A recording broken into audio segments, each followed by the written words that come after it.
Samit Dravid, the great Rahul ದ್ರಾವಿಡ್ರ ಮಗ ಸಮಿತ್ ಮಹಾರಾಜ trophy ಆಡ್ತಾ ಇರುವಾಗಲೇ ಗುಡ್ ನ್ಯೂಸ್ ಕೇಳಿ ಬಂತು. ಅದೇನಂದ್ರೆ ಮೊದಲ ಬಾರಿ ದಿ ವಾಲ್ ಪುತ್ರ 19 ವರ್ಷದೊಳಗಿನವರ ಭಾರತ ತಂಡಕ್ಕೆ ಆಯ್ಕೆ ಆದ್ರು.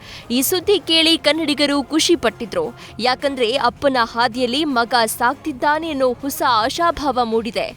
ಸೆಪ್ಟೆಂಬರ್ ಹಾಗೂ ಅಕ್ಟೋಬರ್ ತಿಂಗಳಿನಲ್ಲಿ ಆಸ್ಟ್ರೇಲಿಯಾ ಹಾಗೂ ಭಾರತ ಅಂಡರ್ 19 ತಂಡಗಳು ಮುಖಾಮುಖಿಯಾಗಲಿವೆ. ಕನ್ನಡದ ಕಣ್ಮಣಿಯ ಚೆನ್ನಾಗಿ ಆಡ್ಲಿ ಅಂತ ಎಲ್ಲರೂ ಪ್ರಾರ್ಥಿಸುತ್ತಿದ್ದಾರೆ. ಆ ಆಸೆ ಕ್ರಿಕೆಟ್ ದಂತಕತೆ ದ್ರಾವಿಡ್ಗೆ ಇರದೇ ಇರುತ್ತಾ ಹೇಳಿ. ಸಮಿತ್ ಭಾರತ 19 ತಂಡಕ್ಕೆ ಸೆಲೆಕ್ಟ್ ಆದ ಬೆನ್ನಲ್ಲೇ ಮಗನಿಗೆ ಒಂದು ಸಂದೇಶ ರವಾನಿಸಿದ್ದಾರೆ. ಅದೇನಂದ್ರೆ, ಹೊರಗಿನ ಸುದ್ದಿಗಳಿಗೆ ಹೆಚ್ಚು ತಲೆಕೆಡಿಸಿಕೊಳ್ಬೇಡ. ನಿನ್ನ ಕೌಶಲ್ಯವನ್ನ ನೀನು ಸರಿಯಾಗಿ ಜಡ್ಜ್ ಮಾಡು. ಮೈದಾನದಲ್ಲಿ ನೀನು ಏನ್ ಮಾಡ್ತೀಯ ಎಂಬುದರ ಬಗ್ಗೆ ಎಲ್ಲವೂ ನಿರ್ಧಾರ ಆಗುತ್ತೆ. ಹಾಗಾಗಿ ಹೊರ ಪ್ರಪಂಚದ ಸುದ್ದಿಗಳು ನಿನ್ನ ಬ್ಯಾಟಿಂಗ್ ಮೇಲೆ ಪರಿಣಾಮ ಬೀರದಂತೆ ಗಮನ ಕೇಂದ್ರೀಕರಿಸುವಂತ ಟೀಂ ಇಂಡಿಯಾ ಮಾಜಿ ಕೋಚ್ ಮಗ ಸಮಿತ್ ದ್ರಾವಿಡ್ಗೆ ಕಿವಿಮಾತು ಹೇಳಿದ್ದಾರೆ.